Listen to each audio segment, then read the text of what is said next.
So how do you think the music industry or the entertainment industry is going to sort of find its way back?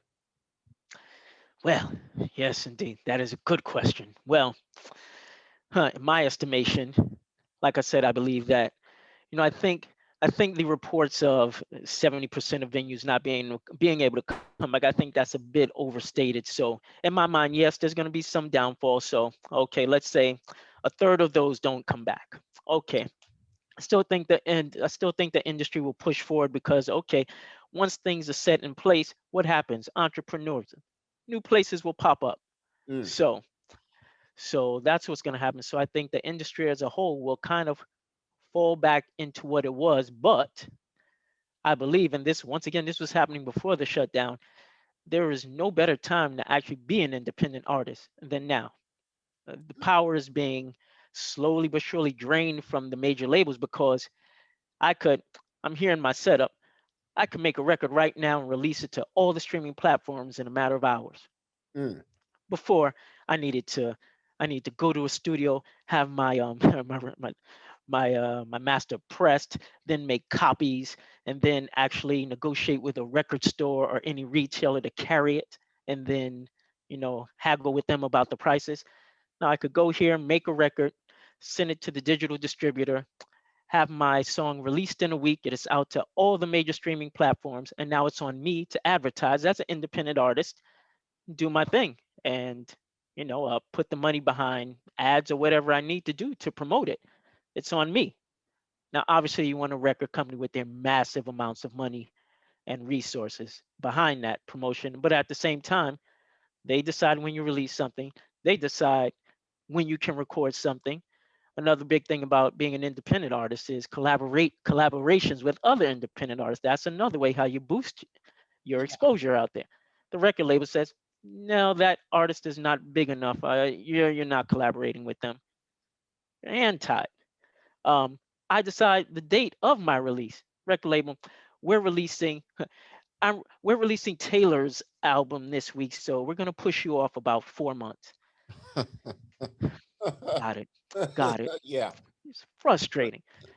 And now while I'm released, the weekend's record is out now. So yeah, I know yours is out, but we really gotta push resources into him. So you're kind of on your Mm. okay. So now I've lost a whole year waiting for Taylor's album. My album finally dropped. Now you can't even promote it. Well, like this is the So thing. Like album might not even be relevant to the time it's come out because it. right, yes. You hear artists who've like, I'm talking some 3 or 4 years now. Finally, now finally, okay, it's released. Music styles have changed. The relevancy has gone away. They've probably done some timepieces on their album, Mm. relevant to the times. Like an artist might have done a pandemic song. Imagine it's in 2025, where there's a distant memory It's like I of don't want. shutdown. Remember 2020? Yes, keep it there. I don't want to. Exactly. Bye bye. Get that out of here. Yeah. They might have made some election references. It's like, what? That guy's out of office by now. Yeah. So it's a frustrating thing. So I think the music industry is going to be able to snap back into place because it's a resilient industry. As you've seen throughout time, the industry seems to whatever's going on, the industry either catches itself up or they adapt immediately.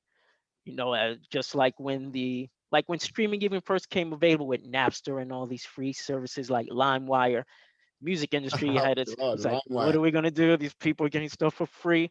Yeah. Okay, got it. iTunes, Apple Music. There's a code you can download once. You can send a gift to somebody.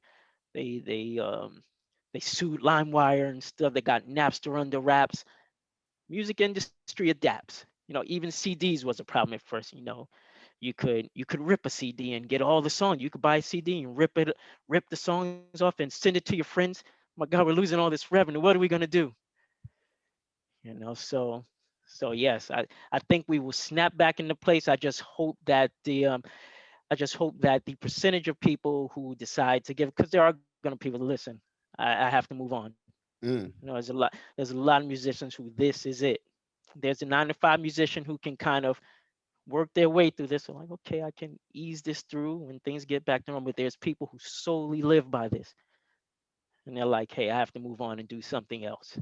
Mm. whether it be family pressure, because that can be bad as well. Your wife, your kids. It's like, Yeah, jeez, this is my. I love music though, honey. yeah. There's like a, Okay, yeah, all right. I love food and rent. It's like Exactly. and yeah, this one likes to eat a lot. It's like, Exactly. and that one Right. too. It's like, Yes. it's Right. So money. yes, It's like, your love of performing for the people. it's like, get the Yeah, people, right. get the These people, are the people you need work to be out your concerned family. about. It's like, Yes, yes, right, right. So yes, yes, indeed. But ultimately, I believe everything will snap back into place, and the independent artists will be even the more stronger. We'll have a lot more leverage, mm, even in terms of what's happening with the streaming platforms and the poor payouts that they give for the streaming royalties. yeah, They're that's very what. poor, by the way. Yeah, that's what I was going to ask you next because, like, okay, you like independent like artists, right? Like from Mhm. streaming, like can someone like can they make an effective living from what they actually pay out on the royalties? Is like I Oh, no know way. okay. What is like do you know what a royalty payout is from the streaming services? Yes. Oh, it's embarrassing. It's Oh, embarrassing. The average is, and this fluctuates sometime because Spotify has an aggregate payout situation. Yeah, no, it's where there's not like a set streaming. There's not like a set stream equals this. No, it's no, an aggregate payout they no, do. time is time, right? So I know that's another thing that bothers people. It's like what? What they mm, do is an aggregate thing. They they um they add up the amount of revenue on a monthly basis that they receive from all their premium subscribers. Okay, so yeah. they have the pool of that.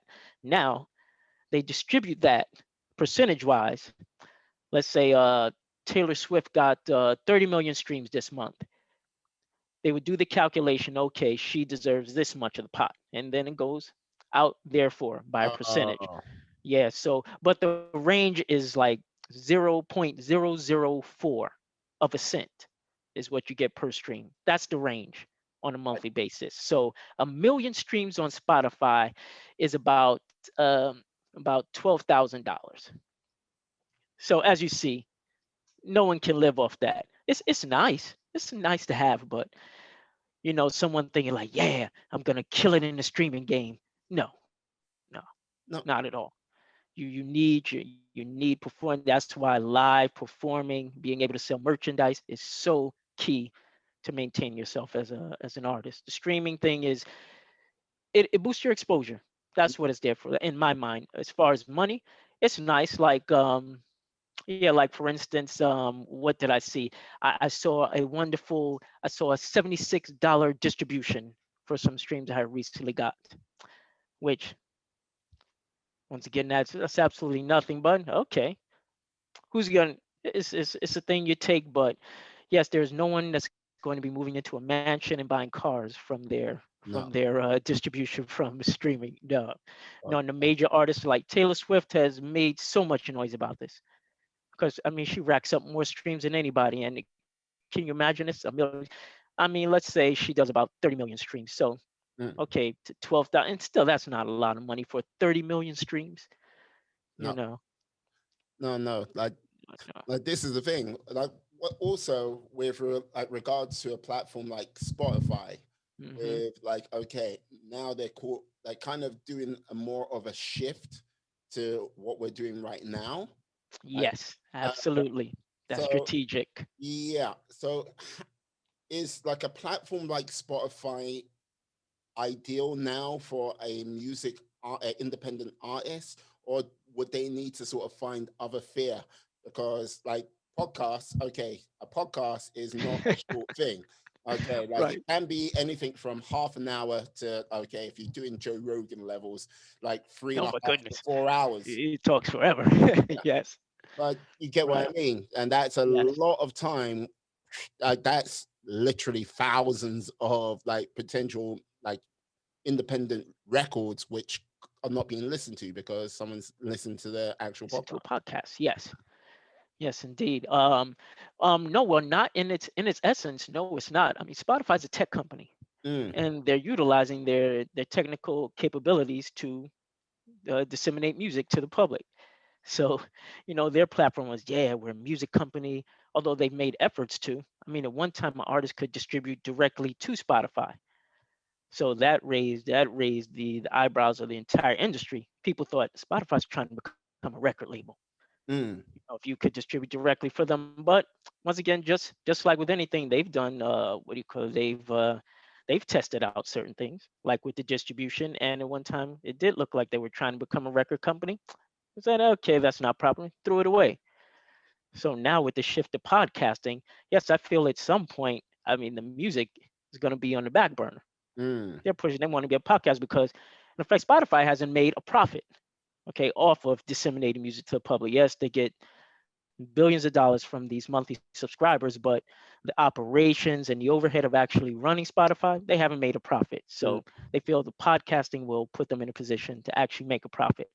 And with that, there's all these little services. Now in my email, I am getting tons of emails from all these little independent, like little services mirroring Spotify, but they're music services. Mm. On the premise that our services will actually connect you with other musicians, other music professionals, other curators that Spotify doesn't. I mean, Spotify just kind of throws it all up against the wall. Here's all this music. Here are the playlist curators. Everybody have a blast. But all these little independent services that are starting to fly up now, Mm. they're supposed to be direct contact with curators. Music professionals can get in touch with each other via these vehicles. So they're they're stressing the music, which it should be about. So I think ultimately, not that Spotify would is too massive to go away, but I think musicians are going to find they're going to jump on these other independent venues, and some of these are going to get big. They're all not going to be small. And not that they can contest to Spotify or Apple Music or Pandora or something like that, but they're going to be valid Yeah. vehicles for musicians to get exposure on. So I'm looking forward to seeing how all of those are shaped. I've signed up for most of them, and it's just a wait and see thing, Mm. see how they develop. And I hope they develop into something viable for independent artists. Yeah. I hope so too. I hope